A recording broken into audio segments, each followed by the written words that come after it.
Situé en face de Chaumont-sur-Loire, le plateau de la Gâtine-Tourangelle abrite 140 hectares de vignobles classés AOC Touraine-Mélan.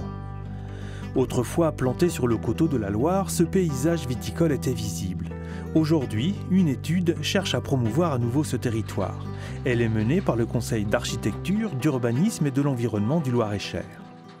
Elle a subi évidemment des grosses évolutions. La première et la plus évidente finalement, c'est que là on a effectivement une trame de plantation de vignes très orientée, avec des fils de fer, avec des proportions, avec des gabarits, etc.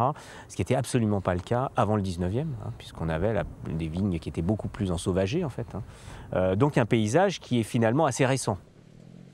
Dans ce souci de reconnaissance et d'identité, le CAUE et la commune de Mélan fédèrent vignerons, élus et habitants. Les vignerons replantent des vignes à flanc de coteau et les 600 habitants du village sont invités à valoriser le patrimoine communal.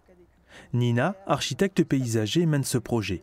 Il s'agit de réfléchir à la gestion des espaces verts sur un mode collaboratif. On travaille à la fois avec les élus, avec les habitants, avec les agents techniques. L'idée, c'est vraiment de brasser à la fois les idées et les compétences de tout le monde, se rendre compte aussi que chacun, dans une commune comme Mélan, sait des choses, peut les apporter au groupe, à la fois des idées, des savoir-faire.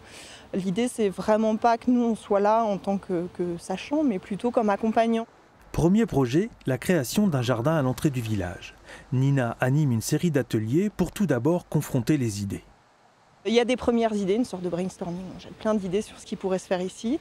Moi, j'alimente, je vais chercher des images d'autres projets qui se sont faits ailleurs, de matière, de plantation, de plein de choses, parce qu'on n'a pas forcément les mots quand on est habitant lambda, pas habitué au vocabulaire du paysage. L'idée, c'est qu'on soit bien sûr qu'on met les mêmes choses derrière les mêmes mots, donc on partage tout un tas de photos.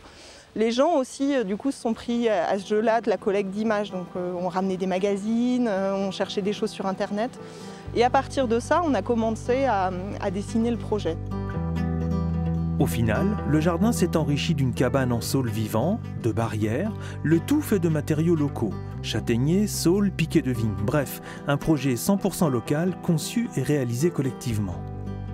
Il y a une dynamique qui s'enclenche en effet, où les gens se rencontrent, se découvrent, se redécouvrent, et où finalement il se passe beaucoup de choses entre les temps de rencontre. Il y a beaucoup de choses qui avancent avec les gens entre eux ici. Les projets collaboratifs permettent sans doute, à moindre coût, une valorisation du patrimoine.